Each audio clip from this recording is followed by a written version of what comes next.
किसान देश का अन्नदाता है। बिना किसान के अनाज की कल्पना तक नहीं की जा सकती। कृषि उपज को बेहतर बनाने और अपनी आय को बढ़ाने के लिए वैज्ञानिक आधारित खेती करना बेहद जरूरी है। खैर, हफ्ते भर की खेती किसानी से जुड़ी तमाम खबरों के साथ मैं आपके साथ एक बार फिर से हाजिर हूं और आप देख रहे हैं मिशन 24x7 का खेती बाड़ी बुलेटिन। अब शुरुआत करेंगे कृषि से जुड़ी सभी खबरें फटाफट अंदाज में।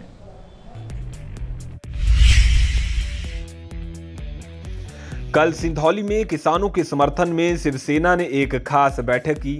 बैठक की अध्यक्षता शिवसेना जिला प्रमुख सत्यपाल मिश्रा ने की। सत्यपाल मिश्रा ने कहा कि केंद्र की सरकार किसान और मजदूर विरोधी है, जो किसानों के ऊपर जुल्म और ज्यादती कर रही है। उन्होंने कहा कि सरकार को भारत का अन्नदाता किसान आतंकवादी और खालिस्तानी नजर आने लगा है। इस दौरान सत्यपाल मिश्रा ने कहा कि सरकार किसानों की कृषि योग्य भूमि को उद्योगपतियों को सौंपने की तैयारी कर रही है। इस दौरान शिवसेना जिला प्रमुख ने बताया कि चक्का जाम प्रदर्शन में भी शिवसेना समर्थन करेगी। सरदार पटेल इंटर कॉलेज में कल कृषि विज्ञान केंद्र की ओर से एक कार्यशाला का आयोजन किया गया, जिसमें भाषण, निबंध, पेंटिंग और प्रश्नोत्तर प्रतियोगिता का आयोजन किया गया। इस दौरान विजेता प्रतिभागियों को प्रमाण पत्र और पुरस्कार भी दिया गया। कार्यक्रम में कृषि विज्ञान केंद्र के निदेशक डॉक्टर NC त्रिपाठी ने कहा कि हमें कृषि अवशेषों को नहीं जलाना चाहिए। ऐसे में जमीन की उर्वरा शक्ति खत्म हो जाती है और पर्यावरण को भी नुकसान होता है। अल्लाहगंज के जेरा रहीमपुर गांव में एक किसान की संदिग्ध परिस्थितियों में मौत हो गई। बताया जा रहा है कि यहां का रहने वाला सत्यम उर्फ दीपू करीब 11 बजे घर से खेत पर गया था। वहीं दोपहर बाद सत्यम का शव सरसों के खेत में पड़ा मिला। आशंका व्यक्त की जा रही है कि सत्यम ने किसी जहरीली पदार्थ को खा लिया, जिसके चलते उसकी मौत हो गई। फिलहाल पुलिस ने शव को कब्जे में लेकर पोस्टमार्टम के लिए भेजकर आगे की कार्रवाई शुरू कर दी है। थाना सदर बाजार के गोविंदगंज रेलवे फाटक के पास 20 वर्षीय युवती की ट्रेन से कटकर मौत हो गई। बताया जा रहा है कि ब्रजविहार कॉलोनी की रहने वाली 20 वर्षीय शिवानी राठौर कल शाम को अपनी डेयरी से घर वापस लौट रही थी। उसी दौरान गोविंदगंज रेलवे फाटक को पार करते समय ट्रेन की चपेट में आने से उसकी मौके पर ही दर्दनाक मौत हो गई। मौके पर पहुंची पुलिस ने सबको कब्जे में लेकर पोस्टमार्टम के लिए भेज दिया था। वहीं युवती के परिवार में कोहराम मचा हुआ है। जैतीपुर क्षेत्र के खिरिया रतन के दर्जनों किसान SDM वेद सिंह चौहान के कार्यालय तिलहर पहुंचे। यहां उन्होंने ज्ञापन देकर इलाके के लेखपाल नरेंद्र कुमार का तबादला निरस्त किए जाने की मांग की। किसानों का कहना है कि लेखपाल ने इलाके में बेहतर काम किया है, ऐसे में लेखपाल का स्थानांतरण रद्द किया जाए। वहीं SDM ने भी किसानों को आश्वासन दिया है कि उनकी मांग पर पुनः विचार किया जाएगा। शनिवार को पुआया के जीवा गांव के रहने वाले भाजपा नेता और इफ्को के डायरेक्टर बलवीर सिंह ने उत्तर प्रदेश के मुख्यमंत्री योगी आदित्यनाथ से मुलाकात की। मुलाकात के दौरान उन्होंने क्षेत्र के किसानों की समस्याओं और खाद उत्पादन वितरण को लेकर अवगत कराया। मुख्यमंत्री योगी आदित्यनाथ ने बलवीर सिंह से कोरोना काल में किए गए कार्यों के बारे में भी जानकारी ली। बलवीर सिंह ने बताया कि कोरोना काल में इफ्को द्वारा प्रधानमंत्री राहत कोष में 25 करोड़ रुपए दान किए गए हैं। साथ ही उन्होंने पुआया की चीनी मिल में पुरानी हो चुकी मशीनों को बदलवाए जाने की मांग भी की। शनिवार को भारतीय किसान यूनियन लोक शक्ति के युवा प्रदेश अध्यक्ष पवन कश्यप ने मुख्यमंत्री को संबोधित एक ज्ञापन खंड विकास अधिकारी पुआया को सौंपा। ज्ञापन में मांग की गई है कि पुआया के गांव रहदेवा, मुड़िया, सोमुलिया, जनकपुर, भरतपुर और इमलिया के गरीब किसान मजदूरों को प्रधानमंत्री आवास योजना का लाभ न मिल पाने के कारण वह परेशान हैं। पवन कश्यप का कहना है कि इन लोगों के पास ना ही जमीन है और ना ही कोई रहने के लिए इनके पास पक्का मकान, बावजूद इसके किसानों को योजना का लाभ नहीं मिल पाया है। उद्यान एवं खाद्य प्रसंस्करण विभाग द्वारा राष्ट्रीय कृषि विकास योजना के अंतर्गत 2 दिवसीय कृषक गोष्ठी और सेमिनार का आयोजन किया गया था। कार्यक्रम का आयोजन कृषि विज्ञान केंद्र नियामतपुर में हुआ, जिसका उद्घाटन जिलाधिकारी इंद्र विक्रम सिंह ने किया। इस दौरान जिलाधिकारी ने विभागीय स्टॉलों का अवलोकन किया। जिलाधिकारी का कहना है कि किसानों की आय को दोगुना करने के लिए कृषि विविधीकरण, सूक्ष्म सिंचाई पद्धति, मशरूम की खेती, औषधीय खेती और खाद्य प्रसंस्करण को अपनाने के लिए प्रेरित किया जाए। कार्यक्रम में कृषि से जुड़े तमाम विभागों के अधिकारी भी मौजूद रहे। थाना खुटार के कोलूगाड़ा गांव की रहने वाले किसान रामबाबू की पत्नी लीलावती ने गांव के ही एक युवक पर मारपीट करने का आरोप लगाया है।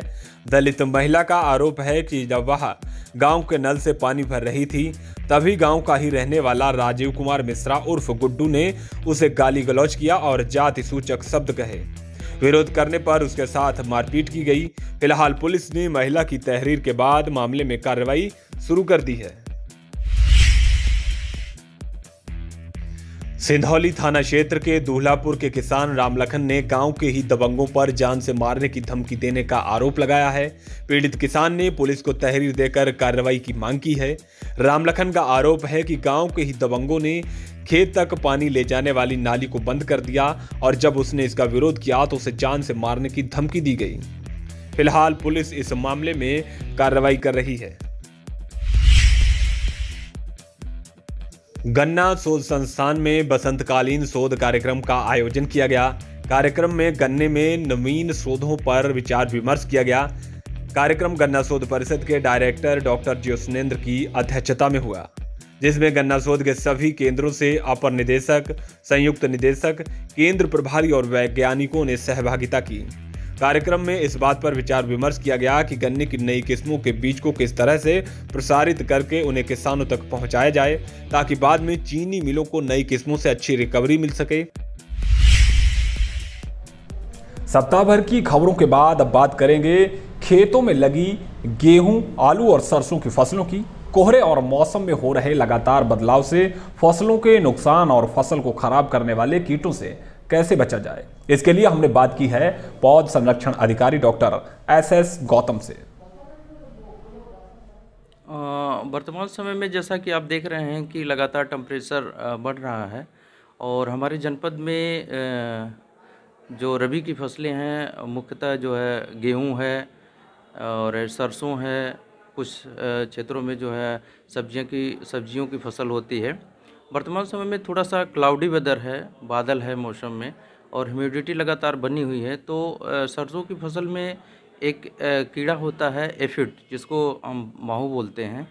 ये थोड़ा सा प्रॉब्लम करता है और ये फल, फूल और पत्तियों के रस चूस करके हानि पहुंचाता है, जिससे प्रोडक्शन और प्रोडक्टिविटी दोनों डाउन होते हैं।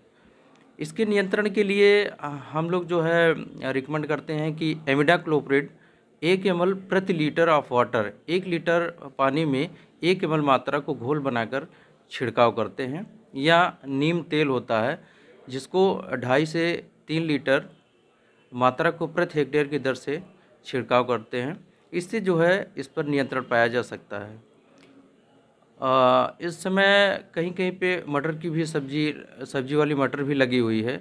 इसमें थोड़ी सी समस्या आती है डाउनी मिल्ड्यू और पाउडरी मिल्ड्यू की। इसमें सल्फ़र को 3 किलोग्राम प्रति हेक्टेयर की दर से छिड़काव करने से इस फफूंदी जनित रोग पर नियंत्रण पाया जा सकता है। मिर्च की फसल है, इसमें भी एफिड वगैरह लगते हैं, तो इसके नियंत्रण के लिए इमिडाक्लोप्रिड एक बहुत ही महत्वपूर्ण दवा है, जिसका प्रयोग करके 1 ml को 1 लीटर पानी में घोल बनाकर छिड़काव करने से इसका नियंत्रण किया जा सकता है। गेहूं की फसल अच्छी है इस समय और अच्छा उत्पादन होने की लगातार संभावना बनी हुई है, और इस समय जो थोड़ी सी जो लेट बुआई हो इसमें टिल्डिंग चल रही है, मौसम अच्छा है और प्रोडक्शन अच्छा होने की संभावना है। मिशन खेतीबाड़ी देख रहे दर्शकों का एक बार फिर से बहुत बहुत स्वागत है। अब बात करेंगे मौसम के मिजाज की। आइए जानते हैं कि कैसा रहेगा आने वाले दिनों में मौसम का मिजाज। मौसम को लेकर वैज्ञानिकों के पूर्व अनुमान के तहत अगले 3 दिनों में सुबह के समय मध्यम से घना कोहरा छाए रहने की पूरी संभावना है। वहीं अगले सप्ताह का न्यूनतम तापमान 7 डिग्री से 10 डिग्री सेल्सियस और अधिकतम तापमान 20 डिग्री से 22 डिग्री सेल्सियस रहने का पूर्वानुमान है। हवा की बात करें तो पश्चिमी उत्तरी पश्चिमी रहेगी, जिसकी गति 9 से 11 किलोमीटर प्रति घंटा रहने का अनुमान है।